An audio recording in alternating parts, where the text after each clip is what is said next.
Hey everyone, it's Alex, and welcome to the Marvel Snap Community Deck Showcase, where every single week we take decks that are submitted by you, the audience, and we take them for a test drive in Marvel Snap. If you'd like to have your deck featured in the next week's video, be sure to comment the deck name, your name, and a brief description with your deck code as to why you think your deck is so interesting and could be used in the video. And we have 5 individual deck lists here, and what I'm looking for things that are nice, fresh takes on, what just might help you climb in the current meta of Marvel Snap. We've got 5 deck lists today, and hit the like button if you'd like to support this series moving forward. And unique to this week, we'll actually be piloting each of the decks in a live game, so I'm really looking forward to it.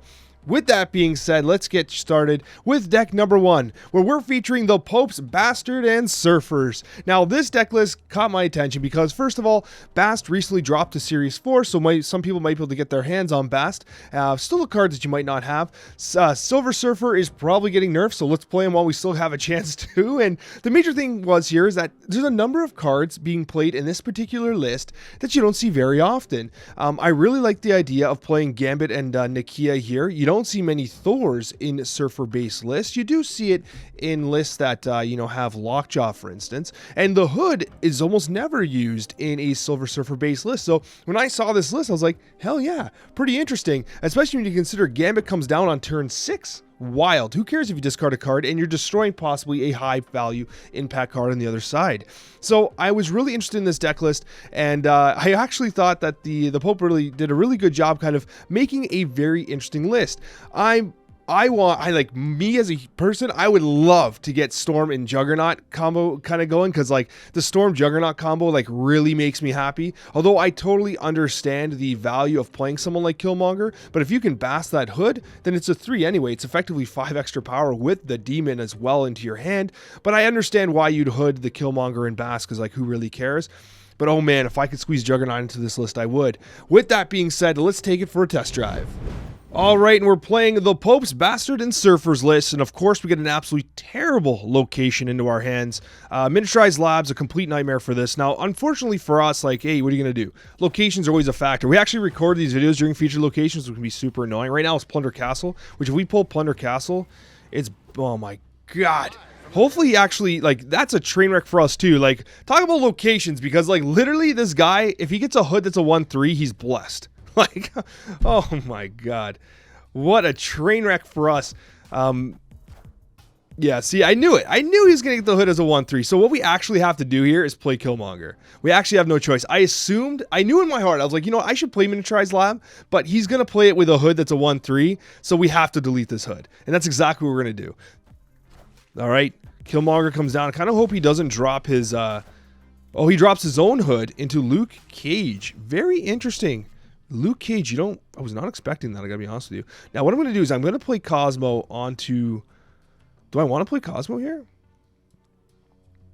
Do I want to play Cosmo? I think I do, and I think I also actually tempo out my Demon here. I think that's a-okay. Now, Cosmo, Killmonger do represent a target for Silver Surfer, so that's pretty solid. So Cosmo comes out. It does take down his Green Goblin. Beautiful. So well done, Alex. That was actually pretty damn well done, I gotta say. We are gonna Sarah here. Now, the reason why we're gonna Sarah is because we have Brood that can basically fill Miniaturized Lab. I believe the best play for us here is actually to leave an option open on the... We don't really need to, eh? This is is it one?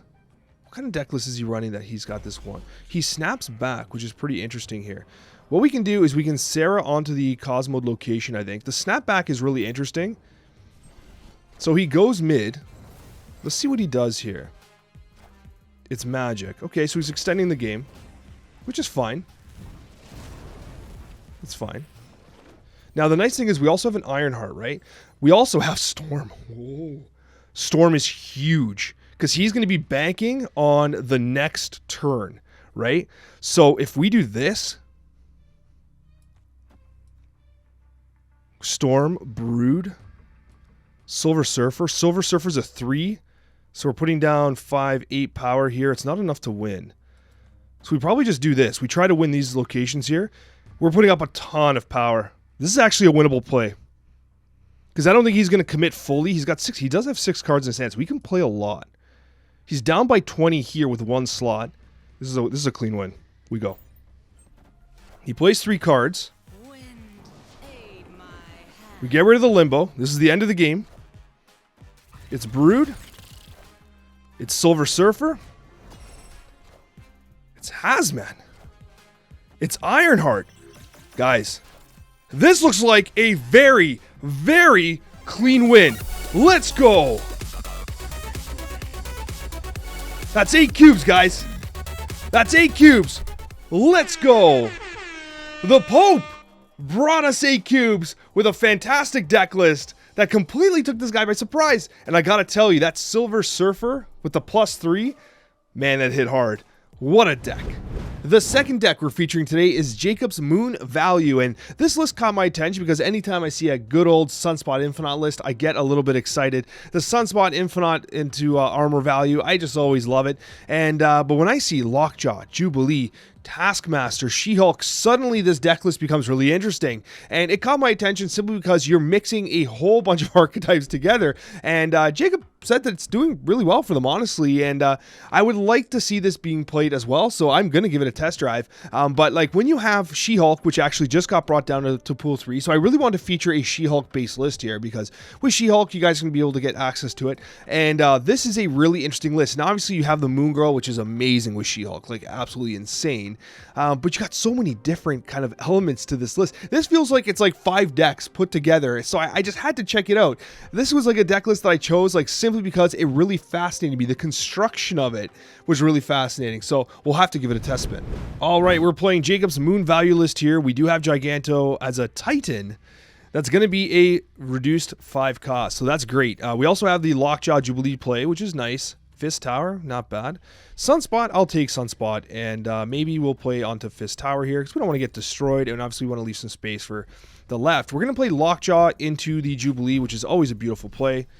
Let's see if we get scammed on the location on the right, because I'm expecting it. It's Sinister London. We can go. Gives us options. He's going to snap on us here. Might have to play Cosmo. Might have to play Cosmo on the Sinister London here. He's snapping early. We do have turn initiative. We have a lot of value, right?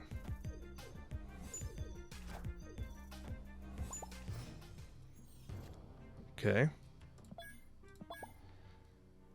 We can Jubilee mid. We have big targets. Now, we don't have Chavez in this list, which is kind of interesting. But we do have a lot of heavy hitters. We probably do this. Now, we're skipping out on Lockjaw here. It's magic, okay. We do have Sunspot, so it's not the end of the world. Plays Wong, tries to go mid? Oh my god, he actually gets it? No way. What an absolute god gamer. We can also Taskmaster mid here. I cannot believe this guy landed the Wong. He goes doubles into Sinister London. It's Nightcrawler. Okay, Nightcrawler gives him value. Oh, I like the Wolfsbane play too, but it's not revealing on the Cosmo, so that's a little bit of an awkward play. I could snap back here. Once he sees me put up the Taskmaster numbers, he might get really nervous. However, we do not have a guaranteed pull on this next turn. He's really far behind. I'm going to snap here and probably scare him. I think he leaves. I think he leaves seeing the Giganto. But he still has to play mid, so I'm not quite sure what to expect here. I feel like he's misplayed. Yeah, he misplayed the Sinister London super bad. Like, I'm not sure if he understands what Cosmo does. Freight Train's Negative Delight was a deck list that caught my attention because Freight Train themselves said the deck list is designed to annoy your opponent, and with the battle mode coming out, annoying your opponent and getting into their heads might actually be a viable strategy. And once again, I'm a sucker for cards that aren't seeing much play, so when I see Baron, it kind of catches my attention because Baron's going to obviously counter some Zabu and specifically Silver Surfer stuff, which is going to make whatever it draws completely useless, right? But other than that, you've got Baron, you've got Viper with the Hoods, you can Hood and then Viper it over on the next turn. You got Iceman. Who doesn't hate Iceman? Followed up by the Scorpion. The Carnage is a really interesting play here. Carnage is going to help you clear some space. It might just be a 2-2. Like, I'm actually surprised to see Carnage in this list, and I'm going to have to test it to see how it actually plays out. But, you know, Green Goblin, Hobgoblin, Enchantress, Debris, there's so much happening here, and I love the addition of Claw and Spider-Woman, both of which provide a lot of value. Claw is always a surprise factor, even on turn 6, and then Spider-Woman is like one of the highest value cards in the game that people just really don't play. So seeing a list like this was really fascinating because I love the idea of disruption, and I do feel like I just finished saying this on the Snapchat podcast with Cozy, where I was saying that, like, as soon as Zabu and Silver Surfer kind of get toned down a little bit, you're going to see other deck archetypes, which are kind of like B tier, suddenly start to rise in their value because there aren't like clear-cut winners in the meta. And so like a disruption-based list might be the next to kind of ride to the top. So of course, we got to check it out. We are playing Freight Train's Negative Delight. We got Plunder Castle once again, because why wouldn't we? Really got to consider not filming this during a featured location situation here.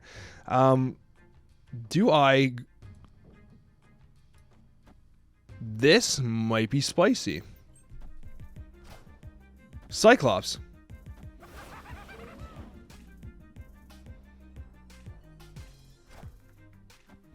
This is pretty cool.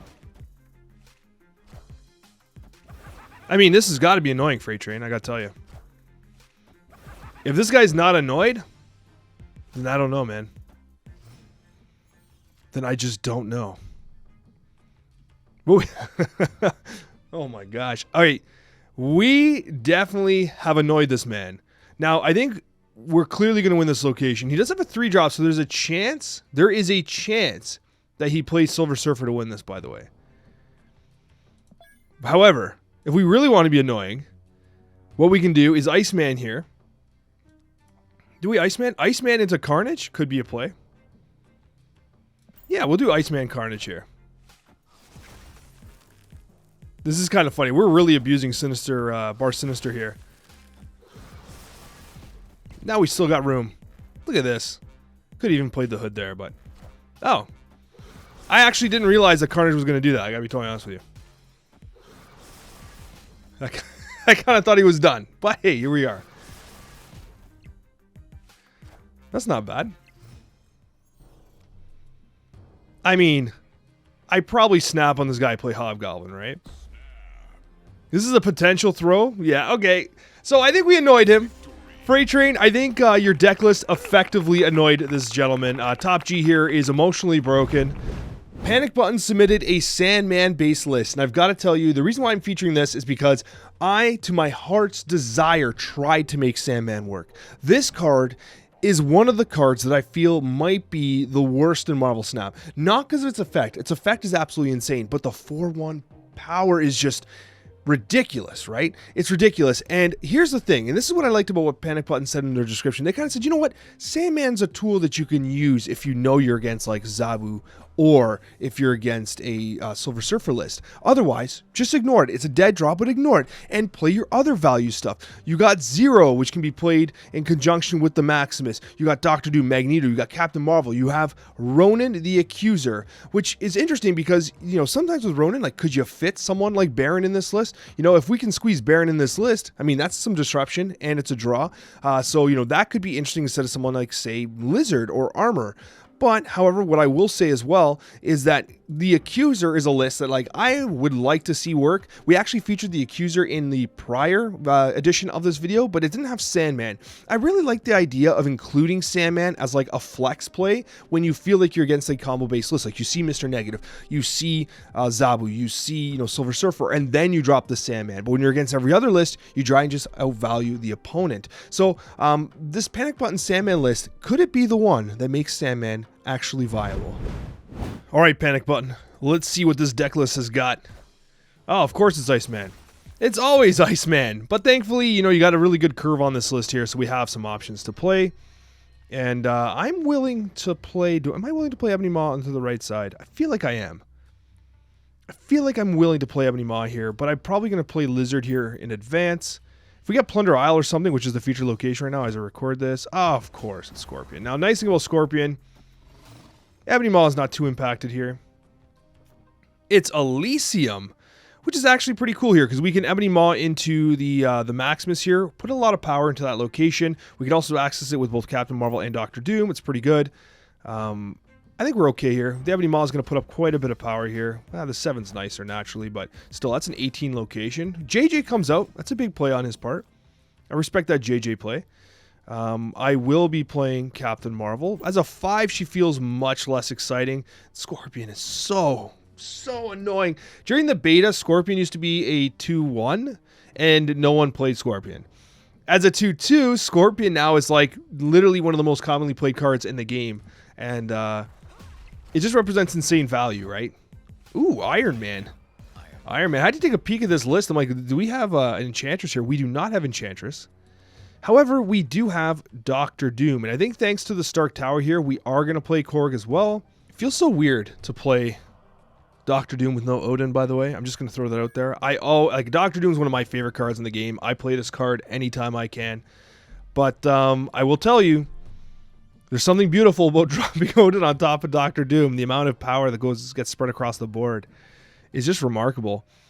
And considering it's a Sandman list, like that's the one change I'd maybe consider making here. Like if you're going to play Sandman, like being able to contest multiple lanes can be tricky. We didn't even draw Sandman, but so like Odin could be interesting because when you play Odin, it procs the Doctor Doom, and then like if they don't have that ability to spread wide, 15 power on the board, 30 power on the board in 2 turns, or it's even more than 30 actually. But you just have an advantage with the Sandman, right? So that is one change that I would consider making. He plays Nightcrawler, which is great, by the way. Polaris pulls over someone to Stark Tower. It's going to be Lizard. He gets a little bit wrecked. Enchantress. So we do lose that location. We do have Magneto, which is key here. Because Magneto, what it does is it's going to pull Polaris. It's going to pull JJ as well. And I think he's going to overestimate. Like he's going to move Nightcrawler too, right? I think this is a snappable situation here. We're going to want to play the armor as well for the extra power. We pull JJ. We win this location. He's going to play a card here, but he's not going to outpace a Magneto pull on this 8 power. If he Zeus here, we lose. Right? But as long as we pull Jessica Jones, we should be okay. Nightcrawler is going to move as well. I wonder about this. 7 powers off here. It's a total of 14. 14 drop. It's a lot. Magneto might be a win condition here. I'm willing to snap. Turn 6 snaps are kind of suspect here, but I think we're in a winnable position. Especially with the Magneto armor. This is 15 power in a single play. He does have 4 in his hand. So he can play cards too. This make no mistake. But I think the amount of disruption we're generating is pretty significant. And we still have Captain Marvel's ability to move as well. So we're only able to move 1 card. It is the JJ. Do we effectively trade here? It's a Dr. Von Doom itself. Now here's the crazy part. Captain Marvel gets to move mid and win. Unbelievable. Panic button. You just earned me 4 cubes, my friend. Let's go. I gotta tell you, I never get sick of watching Captain Marvel sneak out a win. It never gets old. And then the Stark Tower gives her the 5-7. Like, it's just so good. Damn, I love to see a good plan come together. I am legitimately nervous to shout out Chris Pratt's Let's Bounce build because I have to actually pilot this deck list, and bounce lists are notoriously difficult to actually play. But when I saw this list, it actually brought me back to the good old days of like early beta, where like Collector was totally overpowered. You used to give like +2 for every card, and then it got nerfed down. And then you have Bishop, which used to be a 3-2, completely wild. You even have Angela, my big belt edition Angela, which used to be a 2-1 and got nerfed to 2-0. So you have all these cards that got nerfed down to the ground. And you've got cards that see like literally no play. Falcon is never played. Never played. You could say that Beast sees a little more play than Falcon, but even then, they're both reaches. So when I see a deck list like this, I get excited because it's like, man, could Bounce actually be good? And it's been nerfed. Like, the pieces of it have been nerfed so many times, but it is such a fascinating approach to the game. I don't see this deck list getting to like infinite, honestly, but Crispy Rat is saying that like they've seen some success with it. So let's give it a shot. However, I am so nervous because bounce decks are very difficult to pilot. So I am going to pilot it with a ton of mistakes, but you know what? It's going to be a good time. All right, guys, as I suggested before, I'm actually really nervous playing this deck list. Of course, we got Plunder Castle again. We're not really going to contest Plunder Castle anyway. We do have the America Chavez, which is nice. We do have a guaranteed play there. But what's crazy about this is Oscorp Tower. Now, what I think we might do here is he's not going to play an Oscorp Tower for sure. We're going to play the Rocket Raccoon here, hopefully get a proc. We might be passing over. We could pass over the Beast, but we could just Falcon it back up, actually. We miss all of it. We miss all of it. Now, do we give up 2 power with Beast here? It's Warrior Falls, is it? Wow, look at these locations, by the way. Okay, this is what we're going to do. We're going to Falcon into Hood, send the Hood over. This is a wild game already. Like, this is already so ridiculous. What the hell is happening? We're getting, like, look at these locations. Okay, so let's just accept that this is a problem right now.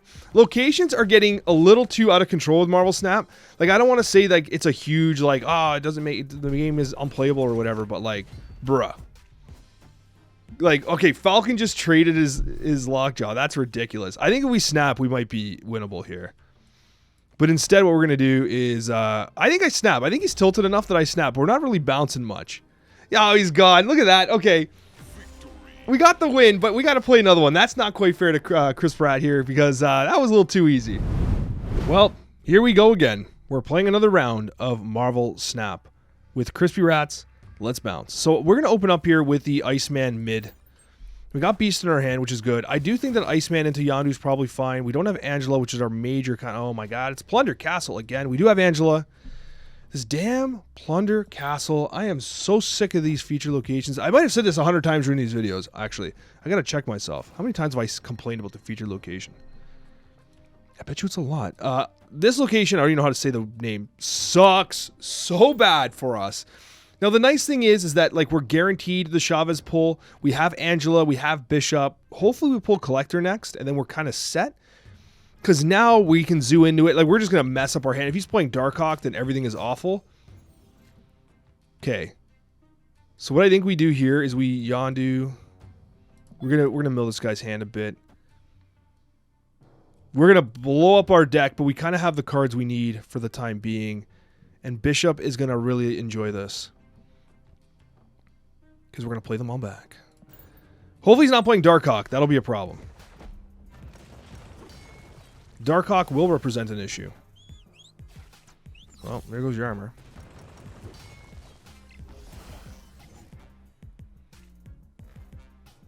Alright. Back to our hand you go. Well, he's Electro. He's going to be able to access Plunder Castle. So this is a situation where, like, we're kind of disadvantaged. It's Angela, Yondu, Korg. Oh, we don't get the Yon reveal there. Angela, Yondu, Nightcrawler. We just value Falcon here. No, we wait. We move Nightcrawler. This is tricky.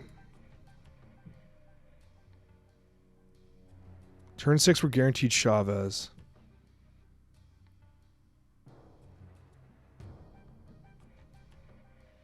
I think we have to do this.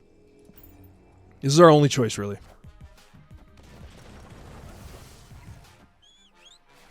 Of course, we hit a rock. That's sad.